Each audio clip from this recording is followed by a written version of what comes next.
It's time, baby. We're closing out season 1 because season 2 is on the horizon. The Pitt, episode 15, at your request. Huge thanks to ZocDoc for sponsoring this video. Let's get started. Be-woo! We have had 112 mass casualty patients come through here in the last 3 hours. Only 6 people that we couldn't save. They're still in our makeshift morgue and peds. 71 people went upstairs, last I heard. Surgery had stabilized the 39 most critical red zone, 32 pink zone patients. We also had 24 yellow zone patients. The fact that he can just rattle this off, not as an actor, as a doctor, is impressive, and they can do this. This is what happens when you get ultra-focused, ultra-zoned in during your job. It's entering the state of flow. The police are still interviewing everybody else that's still down here. We discharged 8 people, and I don't know the status of the green zone patients because I wasn't there. You'll have to check with family medicine. That's me.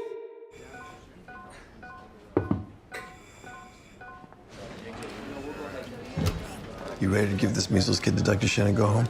Oh, no, I'm okay. Are you sure? Yeah. It's just, we repeatedly tried to explain the importance and low risk of the spinal tap. And the parents they're risking their son's life. Hopefully they'll come around. And if they don't? We do the best that we can. Some things are out of our control. This is something I'm a bit surprised by, because if parents are putting their child at obvious risk, I think consultation with a bioethicist or someone in the hospital, the legal department, needs to be had, because while parents do have final say over their children's bodies to some degree, if you're doing obviously harm to your child, that also constitutes as negligence. So this needs to be figured out and fleshed out a bit further. And it's sad that we're even talking about measles. Unfortunately, the reality is we're gonna be talking about measles a lot more in the United States, given the fact that we have a true anti-vaxxer as the head of HHS. Measles cases are spiking. Here are the numbers from the last 20 years. And as you can see where we are today, thanks to Secretary Kennedy, because he thinks natural immunity is so much better than vaccine immunity. We're gonna have a lot of measles. And where it's most problematic is in those who cannot yet get a measles vaccine because they are too young. In addition to obviously all the other children, initially this was more of an issue in isolated pockets where there were large unvaccinated groups, but now it's spreading. It's here in the Northeast. There's local hospitals that have put out bulletins that they have patients with measles. Sad.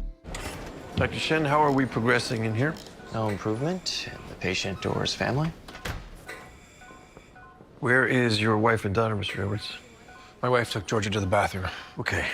Well, your son Flynn is critically ill, and the longer that we wait, the worse this could get. Without the spinal tap, we don't know the best treatment to give him the best chance of recovery. What's going on? We were discussing the options for treating your son. Diagnosing. He already looks better. How is she? Ask her what is giving you that impression, because you as a physician don't see that improvement. He is not. And by refusing the spinal tap, we don't know how to help him. The steroids could kill him. If it's just pneumonia, the steroids could save him if it's ATEM. And the longer that we wait, the greater the risk of him dying. Flynn might die. No, honey, he's just got a worse version of what you had. I'll keep him intubated, hydrated, and pumping the antibiotics. I'll let you know if anything changes. Mr. Edwards, may I speak with you outside, please? This is a very challenging situation, especially given the day that he's had. I mean, I don't know what I would do in a scenario like this, because families in this way exist, but you have to reiterate over and over and over again from a place of empathy, but at the same time voicing your concern for their child. Tell me about your son. He's a great kid. He's kind, he's very good to his little sister. You too close? Yeah. I'm curious what his strategy here is. Getting to know a family is obviously wise. Trying to find some point of agreement is valuable. Curiosity about the family's values also go a long way, but I'm curious where he's taking this.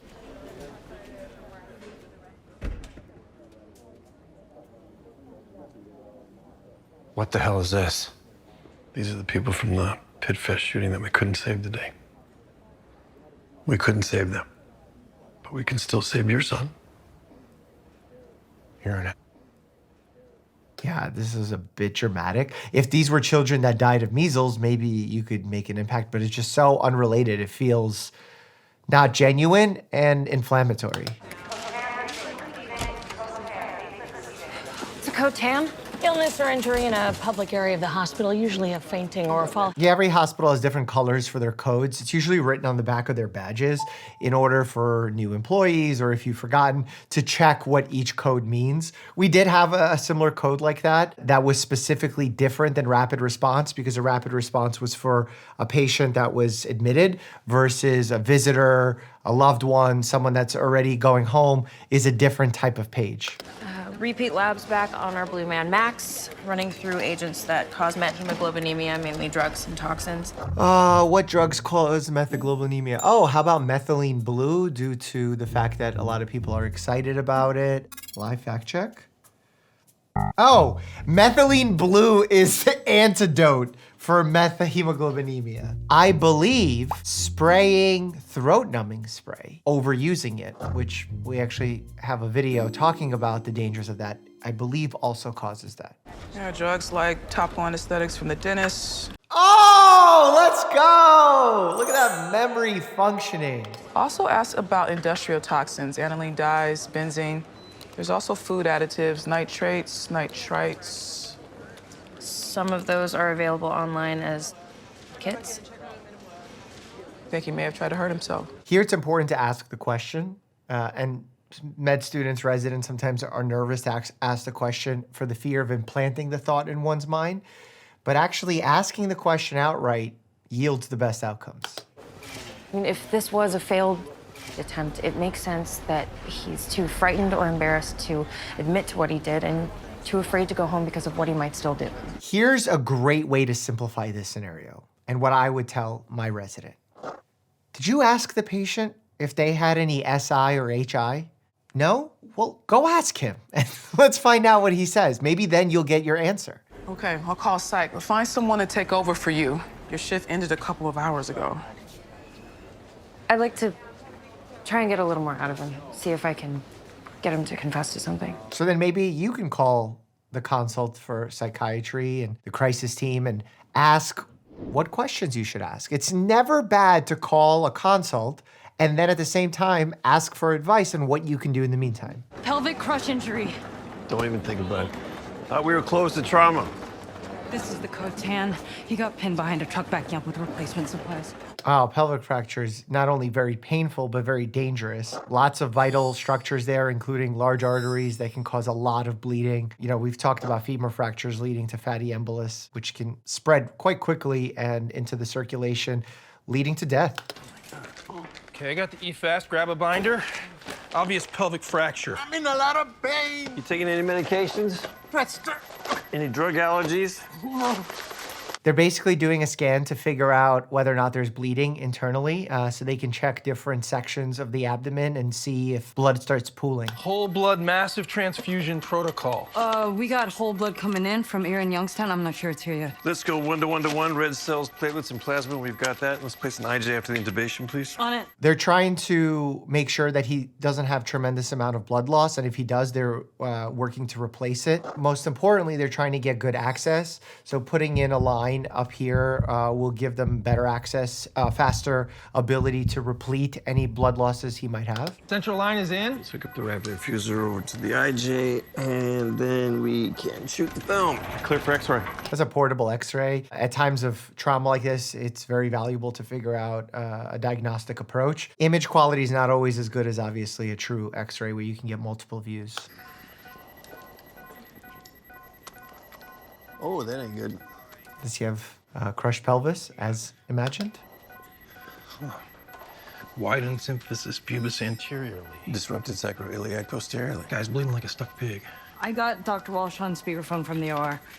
Hey guys, what's up? We've got an unstable pelvic ring fracture systolic of 68. The fact that his systolic is 68 after they're giving them all these boluses of fluids, blood, that's a really bad prognostic sign. Back to the show in just a second, but first, I want to tell you about my sponsor, ZocDoc, a free website where you can easily search and compare high-quality in-network doctors so you can find the right doctor for you. Look, you already know how big of a headache it is booking appointments or finding a new doctor, but you might be surprised to learn that doctors themselves struggle with this too. Yeah, just because I get to wear scrubs and a white coat to work every day doesn't mean I have the perfect understanding of every hospital and doctor's booking procedure. Recently, my father, who's also a family medicine doc, had a personal health problem of his own and needed to see a new doctor.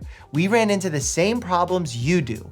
Confusing websites, endless voicemails that truly never get returned, you name it. So we turned to ZocDoc to find the doctor he needed, and boom, we found that perfect person. They specialized in exactly what my dad needed, were within a reasonable distance of his home, and actually had openings when he was available. My dad's the type of person who could have just gotten so frustrated with the entire thing and given up entirely. We need Papa Varshavsky in good shape, guys. I can't have him ignoring his own health. My favorite part, that you can see doctor's appointments openings, choose a time that works for you, and click to instantly book a visit. ZocDoc appointments also happen so fast, you can even score same-day appointments. You don't even have to talk to anyone, just book with a few clicks. So stop putting off those doctor's appointments. Go to ZocDoc.com/Dr. Mike, also linked in the description, to find and instantly book a top-rated doctor today.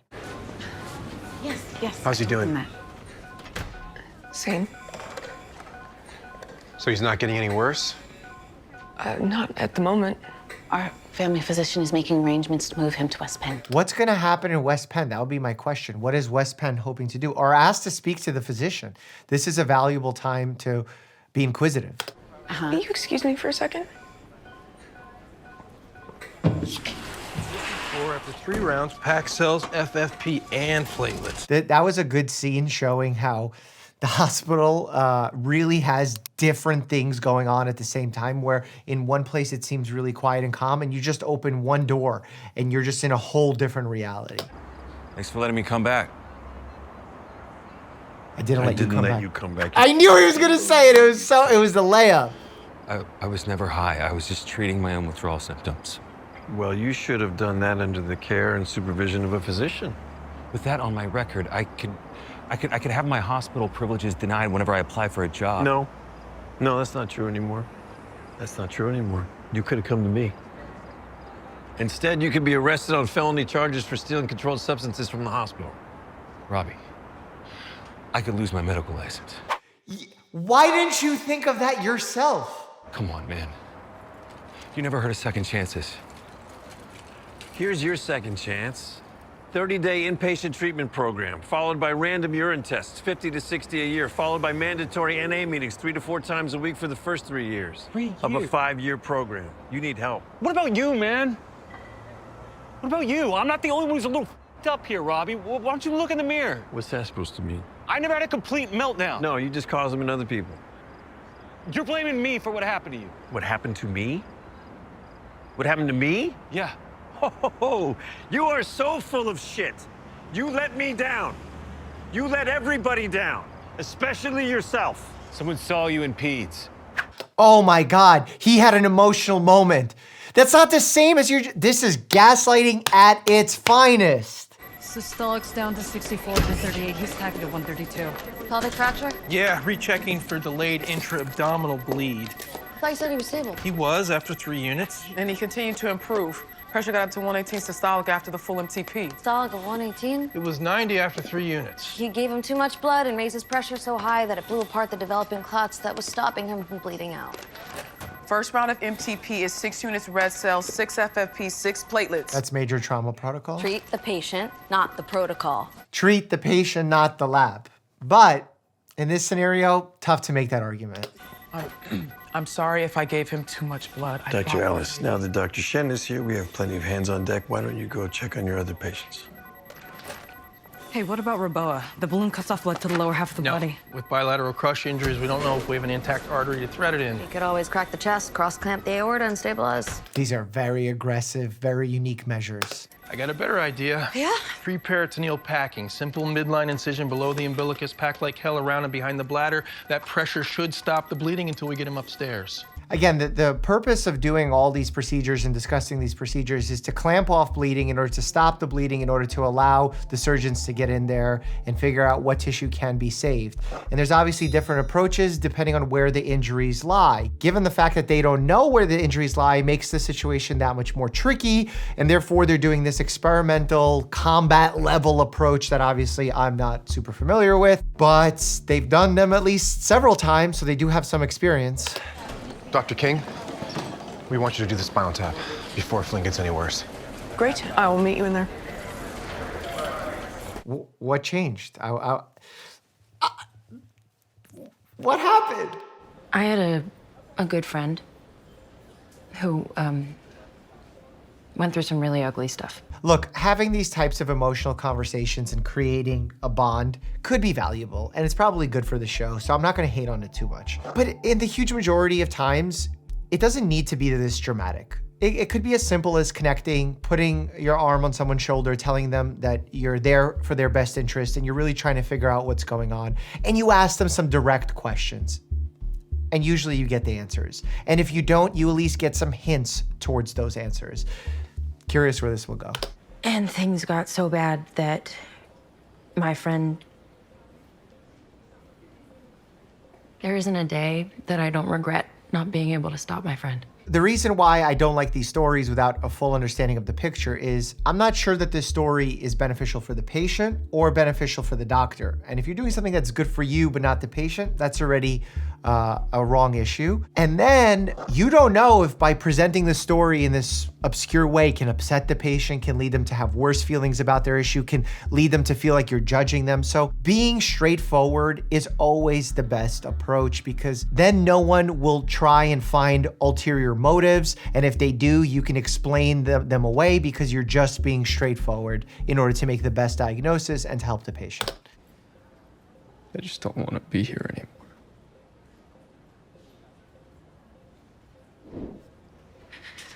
Asking some more questions, continuing that conversation. Physical support is okay, but just being very dramatic like that isn't always the optimal approach, at least not in my mind. Here come more lab pads. Dropped them on the mail. 10 blade to me. I've done 100 of these. Well, that's good that he has that much experience. Matt. They're also cutting pretty superficially to cut the bladder. Once I'm through the fascia, you're gonna sweep a finger around the bladder, open up the space of Retzius. All right, 3 lap pads on each side of the bladder, deep as you can. How interesting is this? The big idea, the big rescue is just jamming in pads. But that can work. One more check of the transverse view. Perfectly in the midline. And the longitudinal view. See, in a family that was so nervous about doing the spinal tap, allowing this to be the one where you teach a resident how to do it is not the best approach. Just putting it out there, at least ask the family about their choice in that regard, or give them a choice. Just imagine if something even mild goes wrong. All the blame is going to be on the fact that this is a young, inexperienced doctor. Think about the liabilities, the disbelief that comes with it. Okay, Dad, we're in. It's gonna take a minute to collect, but the fluid looks clear. That's good, right? It's a good sign. The lab still needs to run some tests, look under the microscope to rule out some bad stuff. Based on the consistency, the color of what comes out here, you're gonna get already a better understanding of what potentially could be causing these symptoms. What are you doing? You said she didn't want to be in the room. I was getting Georgia something to eat. Wait outside. Stop what you're doing right now. No, they're almost done. I can't believe you went behind my back. I did what was best for Flynn, not for you. Take that needle out of his back. No. Yes. Ma'am, I don't want to have to ask you to leave. Take it out right now. Yep, coming out now. All done.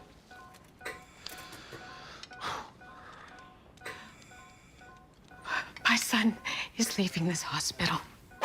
Documenting here is gonna be so important. Everything that happened needs to be documented in the chart. 5th lap pad in place. Yeah, I believe they were going for 6 total. number 6 and we're done. Okay. BP 92/48. Hey, I'll stay with him until IR's ready. Okay, by yourself? Yeah, need to make sure he doesn't get another drop of blood. Hey, you okay? Yeah. I mean, there's a thing with these shows where it seems like the characters are disconnected from one another on just a completely different level. There was a mass casualty event today.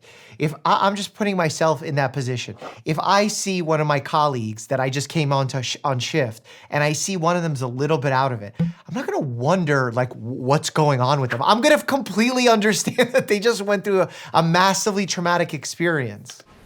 We saw 112 mass casualty patients come through here in the last 4 hours.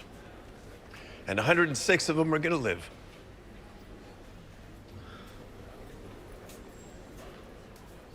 None of us are gonna forget today. Even if we really, really want to. So go home, let yourselves cry. Although not mandatory. You'll feel better, it's just grief. Leaving the body.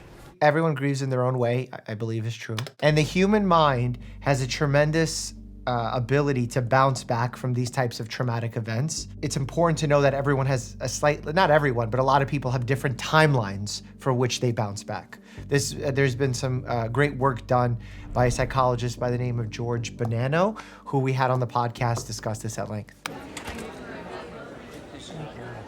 That's the interesting thing about the ER. It never stops. Like you just had an incredible shift and then it keeps on going. And imagine now, because our government is anti-giving people vaccines, we're gonna start seeing more of these acute cases rolling in. And for what? We're cutting down research dollars from vaccines that can potentially prevent cancers. Like, You're not sick of working nights yet?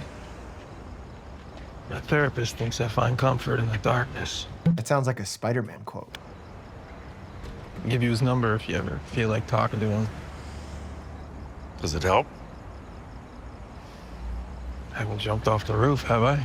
It does help, and the reason that it does help is a lot of times we have emotions and feelings and thoughts that are coming from basically our lizard brain, our brain that is quick to feel highs, lows, catastrophizing, but not really thinking things through. And by journaling, by doing therapy, we actually move these thoughts into the more thoughtful parts of our brains where we can develop rational feedback for those thoughts, for those feelings, and therefore potentially give ourselves a higher level of control. Again, therapy, mental health medications are not about making you into a robot, into never feeling sad, anxious again. It's about giving you back that control.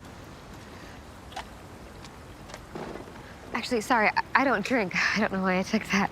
She's not old enough. I'd say if she's old enough to put it in a chest tube and intubate, she's old enough to drink a beer. That's illegal. Can you believe that on my first day of medical school, I wasn't allowed to go to the opening party because I wasn't yet 21? I did one of those accelerated programs, so I couldn't go. I said I have a fake ID though. Guys do this after every shift? Not always.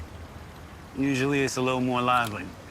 Like the emergency department throws wicked parties.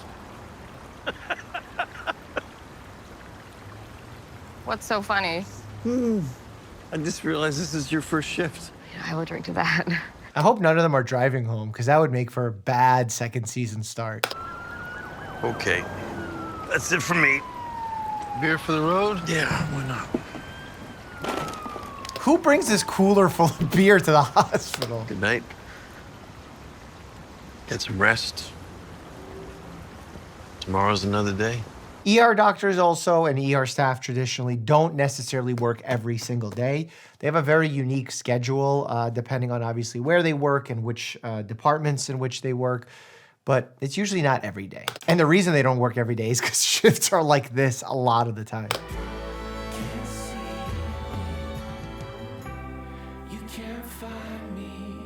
I can't wait for season 2. We need season 2 now. I love how Dr. Robbie tries to speak with people who disagree with him. I actually have a whole video about that from my latest Jubilee debate. As always, stay happy and healthy and check it out.